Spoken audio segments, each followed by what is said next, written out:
Hello, good evening students. कैसे हो आप सब? आज का जो हमारा सेशन होने वाला है वो आप सभी के एक डाउट को, सभी बच्चों की एक क्वेरी आ रही थी कि मैम हमारे स्कूल के एग्जाम स्टार्ट हो गए हैं और सैनिक स्कूल एग्जाम की जो एंट्रेंस एग्जाम की डेट है वो भी आ गई है 5 अप्रैल। तो दोनों चीजों को हम एक साथ कैसे मैनेज करें? कई बच्चों को सैनिक स्कूल की जो प्रिपरेशन है उसको छोड़कर एग्जाम पे फोकस करना पड़ रहा है, तो वो चीज सारे कॉन्सेप्ट बच्चे भूलते जा रहे हैं। कई सारे बच्चे ऐसे हैं जो उस चीज पर फोकस कर रहे हैं, तो इसके चक्कर में उनकी जो स्कूल की प्रिपरेशन है, स्कूल एग्जाम्स की, वो सफर कर रही है। तो आज के इस सेशन में मैं आप सभी को कुछ टिप्स एंड ट्रिक्स बताने वाली हूं जिसको यूज कर कर आप अपने दोनों एग्जाम्स पर फोकस कर सकते हो अच्छे से। वन बाय वन देखेंगे ऐसी क्या क्या चीजें आपको अपने डेली रूटीन में ऐड करनी है जिसके बाद आप इन दोनों एग्जाम्स की प्रिपरेशन अच्छे से कर सके। चलो शुरू करते हैं फिर। सबसे पहली बात हमारी जो आती है दैट इज कि आपको एक प्रॉपर टाइम टेबल बनाना है। जब तक आप चीजों को अपने सामने लिखोगे नहीं कि आपको ये आपका टाइम टेबल है, इस टाइम टेबल में इतने टाइम तक आपको ये करना है, देन आपको स्कूल की पढ़ाई करनी है, देन आपको सैनिक एग्जाम के जो प्रिपरेशन के जो टॉपिक्स है उन पर ध्यान देना है, जब तक वो टाइम टेबल आप एक बार नहीं बनाओगे तब तक आप उन चीजों को अच्छे तरीके से फंक्शन नहीं कर पाओगे। टाइम टेबल बनाते हुए एक चीज का आपको खास ध्यान रखना है। ऐसा नहीं है कि टाइम टेबल आप ऐसा बना लो जिसको आप फॉलो ना कर पाओ। अगर आप दिन के 2 घंटे अपने स्कूल एग्जाम की प्रिपरेशन को देने के लिए रख रहे हो और 2 घंटे सैनिक एग्जाम के लिए रख रहे हो, तो वो तभी रखो 2 आवर्स जब आपको पता हो कि आप इसको 5 अप्रैल तक इस टाइम टेबल को फॉलो कर सकते हैं। ऐसा नहीं है कि एकदम से जोश में आके 6-7 घंटे आप स्कूल के एग्जाम्स को दे दो, 3-4 घंटे आप सैनिक स्कूल एग्जाम को दे दो और वो आप 2 दिन फॉलो करो और तीसरे दिन आप उस चीज को फॉलो ही ना कर पाओ। तो बहुत टाइम टेबल का मैं आपको इसलिए नहीं बता सकती कि कितना टाइम आप किस एग्जाम को दो, क्योंकि सबकी एज एन इंडिविजुअल कैपेसिटी अलग अलग होती है। आपको देखना है कि आप पूरे दिन में अपने जो घंटे हैं उनको किस तरीके से आप डिवाइड कर सकते हो। लेकिन कुछ पॉइंटर्स है जिनमें आपको मैं हेल्प कर सकती हूँ।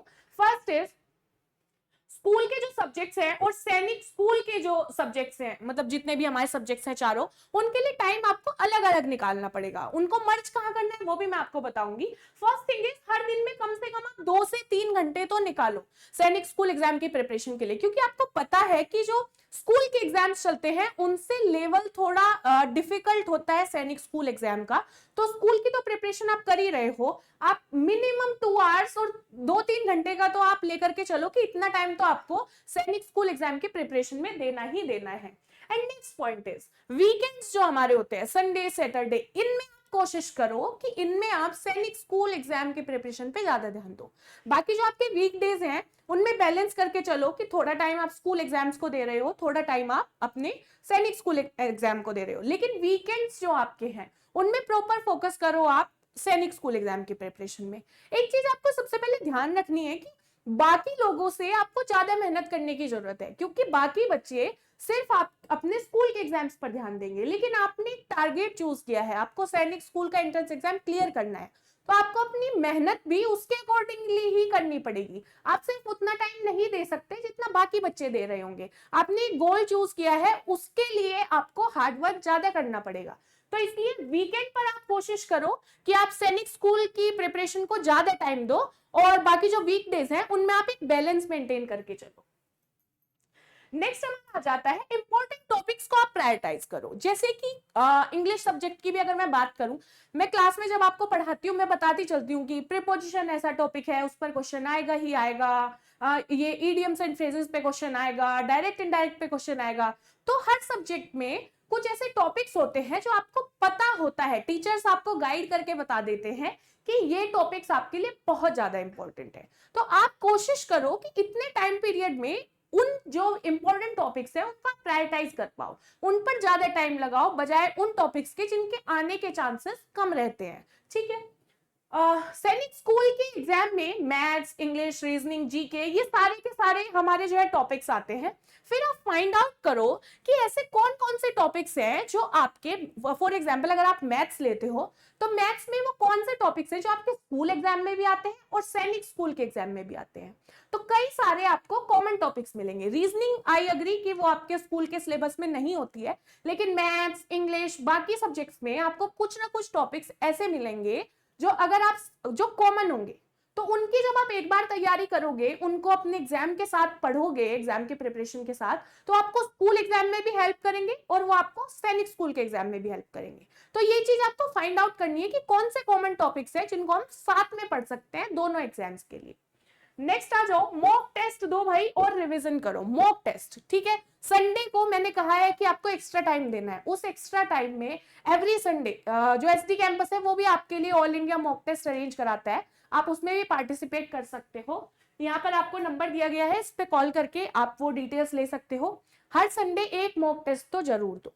उससे क्या होगा, आपको ये पता लगता रहेगा कि कौन से ऐसे टॉपिक्स हैं जो आपको, जिन पे और ज्यादा रिवीजन की जरूरत है, और कौन से ऐसे टॉपिक्स हैं जिनको आप कर ले रहे हो हर मॉक टेस्ट में। तो हर संडे आपको एक मॉक टेस्ट जरूर लगाना है और अपने कॉन्सेप्ट्स को रिवाइज करते हुए चलना है। मॉक टेस्ट के लिए आप इस नंबर पर भी कॉल कर सकते हो। नेक्स्ट आ जाते हैं, स्कूल असाइनमेंट और होमवर्क अपना टाइम पे करो। पहले आते ही किसी भी चीज को डिले नहीं करना है, क्योंकि आप दो एग्जाम्स को एक साथ टारगेट कर रहे हो। अपना जितना भी होमवर्क है, जितने भी स्कूल असाइनमेंट्स है, जितनी भी चीजें हैं, वो सब टाइमली कंप्लीट करो। सो दैट मैंने इसीलिए बताया, सबसे पहला पॉइंट यही था, अपना टाइम टेबल अच्छे से बनाओ कि कितना टाइम आपको स्कूल असाइनमेंट को देके उसको टाइमली कंप्लीट करके फिनिश करके रख देना है। एंड देन बाकी टाइम आप टेंशन फ्री होके, अगर आप 1 घंटा भी पढ़ रहे हो तो वो आपके माइंड में वो टेंशन न रहे कि मेरा स्कूल का होमवर्क बचा हुआ है या मुझे असाइनमेंट कंप्लीट करके देना है। वो सब चीजें ऑलरेडी टाइम पे कंप्लीट करो। जो आपका पढ़ने का टाइम है वो पूरे फोकस के साथ आप सिर्फ और सिर्फ सैनिक स्कूल की प्रिपरेशन को दे पाओ, ठीक है। स्कूल के काम को टालना नहीं है, ठीक है, तैयारी तो आपकी आगे चलती ही रहेगी और स्मार्ट स्टडी ज्यादा करनी है, ना कि ऐसा कि आपको, मैंने वही उस पॉइंट में भी मैंने आपको ये चीज बताई कि स्मार्ट स्टडी का मतलब है कि जो इंपॉर्टेंट टॉपिक्स हैं, हर सब्जेक्ट के इंपॉर्टेंट टॉपिक्स टीचर आपको बताएंगे, उनको तो आपको रिविजन पे रखना ही है एग्जाम के ड्यूरेशन में, कि वो चीजें तो आपको ऑन टिप्स याद हो, उनको छोड़ना नहीं है। और बाकी जो छोटे टॉपिक्स हैं जिनसे आने के चांसेस कम है, उनके जब आपको वीकेंड्स पर टाइम मिले उन्हें तब आप पढ़ने का ट्राई कर सकते हो, क्योंकि वो छोटे टॉपिक्स हैं तो वो कम टाइम में आपके जल्दी कंप्लीट हो जाएंगे, ठीक है। नेक्स्ट चलते हैं। नेक्स्ट आपको एक इंपॉर्टेंट पॉइंट ये है कि हेल्दी रूटीन बनाओ। ऐसा नहीं है कि आपको नींद बिल्कुल उसमें कम कर देनी है, फिर जब आप पढ़ने बैठो तो आपको नींद आ रही है, ठीक है, आप फोकस नहीं कर पा रहे हो। नहीं, नींद अपनी 6 से 8 घंटे की प्रॉपर टाइमली लेनी है। हमेशा ऐसा नहीं होता है कि आप 7 से 8 घंटे पढ़ोगे तभी आप कोई एग्जाम क्लियर करोगे। नहीं, जितना टाइम आपने अपने टाइम टेबल में उस चीज को दिया है उतने टाइम फोकस से पढ़ पाओगे, उतने टाइम अच्छे से रिवाइज करोगे, अच्छे से कॉन्सेप्ट्स पढ़ोगे, तो आप इजीली अपनी चीजें मैनेज कर सकते हो। तो भाई नींद का खास ध्यान रखना है, 6 से 8 घंटे की नींद आपको जरूर लेनी है। बाकी आपका कोई भी अगर डाउट आता है, आप रिवाइज कर रहे हो, कोई डाउट आता है, तो मैं अभी क्लास के एंड, इस सेशन के एंड में भी आपको बताऊंगी। एक रिवीजन बैच हमने अभी लॉन्च किया है, 20 फरवरी से आपकी क्लासेस उसकी स्टार्ट हो गई हैं। वो स्पेशली उन बच्चों के लिए ही रखा गया है जिनको बहुत सारे डाउट्स हैं। एग्जाम अब 5 अप्रैल को है, 1 महीना बचा है, बच्चे फोकस करके स्टडी करेंगे, बहुत सारे डाउट आएंगे, बहुत सारे कॉन्सेप्ट, बहुत सारे टॉपिक्स में आपको दिक्कत आएंगी। तो इस 1 महीने के अंदर वो सारे डाउट्स आपके क्लियर हो पाए, आप अच्छे से पढ़ पाए और जितने भी इंपॉर्टेंट टॉपिक्स हैं उनको जल्दी से कवर कर पाए, उसी के लिए एक रिवीजन बैच हम लेकर के आए हैं। उसकी डिटेल्स भी आप इस नंबर पर कॉल करके ले सकते हो। कमेंट भी कर देना अगर आपको बैच परचेज करना है, तो वो बैच जरूर परचेज कर लो, क्योंकि अभी कोई भी आपको ऐसा टीचर नहीं मिलेगा जो आपको 1 महीने में इंपॉर्टेंट टॉपिक सारे कवर करा पाए टाइमली। ये चीज आपको सिर्फ यहीं पे मिलेगी। मैं आपको एंड में उसका प्राइस डिटेल्स सारी चीजें आपको बता दूंगी, तो वो बैच आप जरूर ज्वाइन करो, ताकि इस 1 महीने में ये जो रिवीजन है आपका पूरा और जो इंपॉर्टेंट टॉपिक्स है वो आप ब्रशन अप करते रहे और उन्हें भूले ना एग्जाम के टाइम तक।